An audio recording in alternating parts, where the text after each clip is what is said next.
So it's God Called Detox. I'm still talking about my Inglorious Bastards 2 because I just got to get it out of me, of myself. Yeah, so I was writing this one, the cream scene, the schwul scene, and yeah, I was quite happy about it. Um, and then I've been reading a lot of things, and then I came up somehow I came up with this Johnny Angel. That was really interesting because it wasn't in the movie at all. It was somehow coming at into my mind in McDonald's, in Vienna McDonald's. I was sitting there like writing some of this scene before, and I wasn't about any angels at all because I thought I have to keep it like this Tarantino Scorsese, very kind of criminal mood, very badass mood. It there it was really not about angels at all.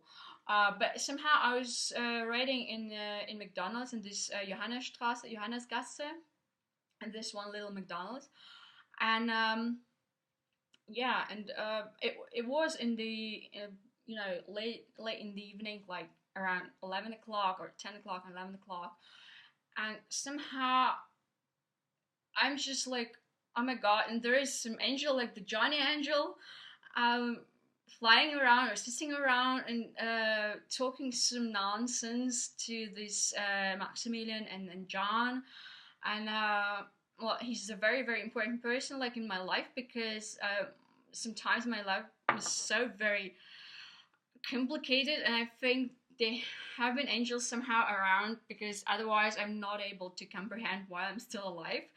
Sometimes it's really like a big question for me, but probably I'm very important, very important person for this world because I'm still alive.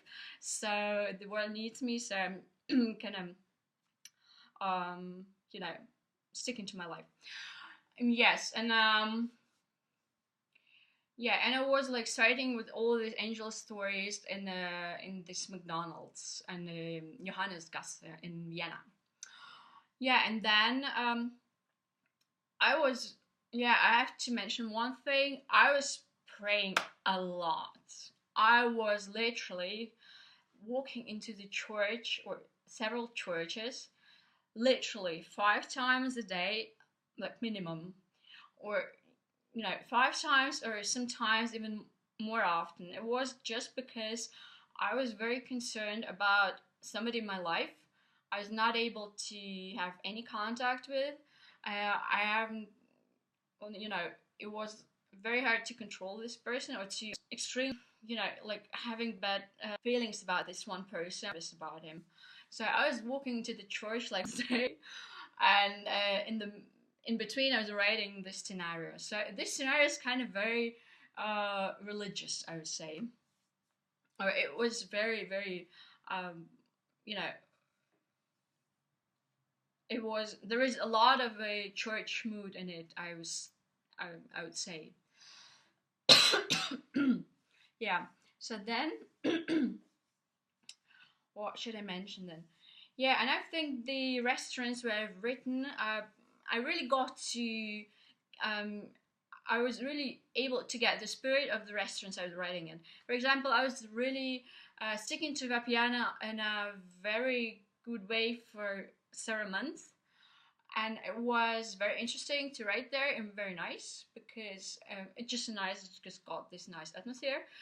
But at one point, I think this manager, it was really very, very, very pissed off with me because it just like uh, threw me out because I was still writing, I was still like, um, you know, bothering the people on my computer, and somebody was screaming at me, why aren't you eating anything? You're disturbing me. I'm here having a nice conversation with my with my friend, blah blah. We need this table, etc., etc. So it was in the end, it was a little bit bad. But before that, it was actually a very very nice thing to write in this piano. I was really enjoying it. I'm enjoying it. Oh my god, I'm already tired. Yeah, so it was very nice actually.